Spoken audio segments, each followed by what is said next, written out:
Germany के marks Planck institute of ornithology के researcher पता लगाना चाहते हैं कि स्पेन से प्रवासी पक्षी जिब्राल्टर खाड़ी को पार करने का अपना सफर कैसे पूरा करते हैं।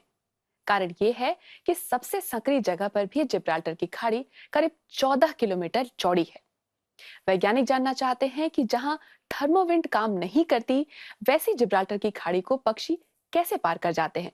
इनकी उड़ान के राज खोलने के लिए कैमरों और जीपीएस तकनीक की मदद ली जा रही है। दक्षिणी स्पेन के तट पर गर्मियों के आखिरी दिन अगस्त के आखिर में यहाँ लाखों प्रवासी पंछी पहुंचते हैं अपनी अगली लंबी यात्रा की एक बड़ी चुनौती के लिए। उड़ान के बादशाह कहे जाने वाले शिकारी परिंदे चील भी यहाँ पहुंचते हैं, लेकिन जिब्राल्टर की खाड़ी सबके सामने एक बड़ी चुनौती पेश करती है।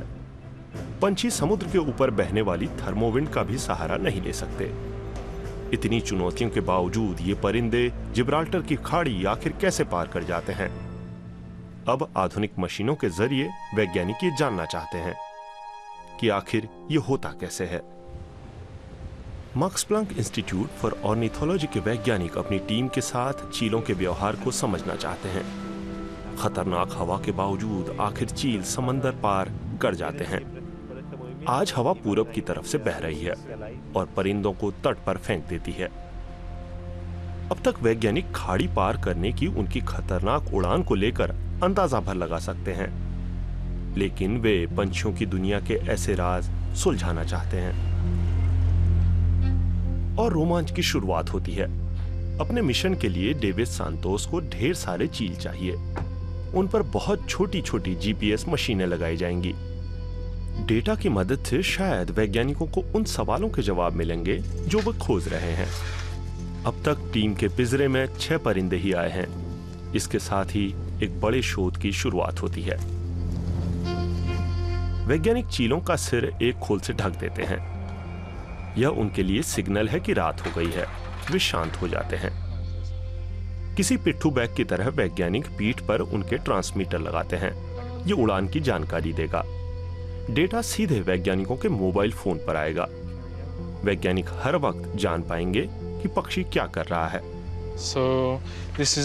ये खास किस्म की लॉग मशीन है। ये इस सेलफोन नेटवर्क जीएसएम के जरिए ट्रांसमिट होती है। इसके अंदर एक सिम कार्ड है। इसमें जीपीएस और एक्सेलेरोमीटर है जो पंछी की उड़ान और उसके व्यवहार की जानकारी देता है। अगली सुबह वैज्ञानिक एक बार फिर सब चीजें चेक कर रहे हैं। आज उन्हें ज्यादा से ज्यादा परिंदे पकड़ने होंगे। जैसे ही हवा कुछ धीमी होगी, परिंदे उड़ान पर निकल लेंगे। रेस शुरू हो चुकी है।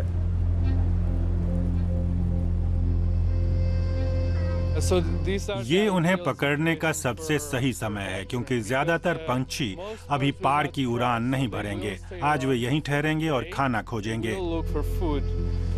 वैज्ञानिक ताजा चारे का लालच दे रहे हैं। पिंजरा भी तैयार है, लेकिन क्या उन्हें इतनी तेज भूख लगी है कि वे यहाँ आएंगे, या फिर वे अगली उड़ान के लिए तैयार हैं? 1 घंटा बीत चुका है। अब तक पिंजरे में कोई नहीं आया। शायद यहाँ आने के लिए हिम्मत भी जरूरी है। और तभी सब कुछ बड़ी तेजी से होता है। अचानक पिंजरा भर जाता है।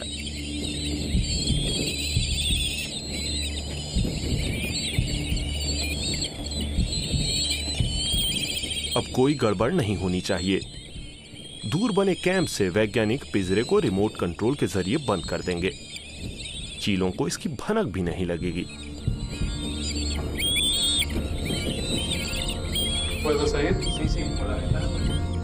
परफेक्ट। पहली बार हमने इतने ज्यादा पंछी पकड़े हैं। और अब निर्णायक घड़ी। हवा बहने लगी है। उड़ान भरने के लिए यह आदर्श वक्त है। पंछी विज्ञानी अपने कैंप में बैठे हैं। ऑब्जर्वेशन सेंटर में बैठे वैज्ञानिकों की नजर जिब्राल्टर की खाड़ी पर है। कभी भी उड़ान शुरू हो सकती है। मौसम थोड़ा गर्म हो चुका है और इसी दौरान हजारों परिंदे दूसरे महाद्वीप तक पहुंचने के लिए अपने पंख फड़फड़ाते हैं। थर्मोविंड के ऊपर आराम से उड़ान भरते हुए वे रास्ता तय करते हैं।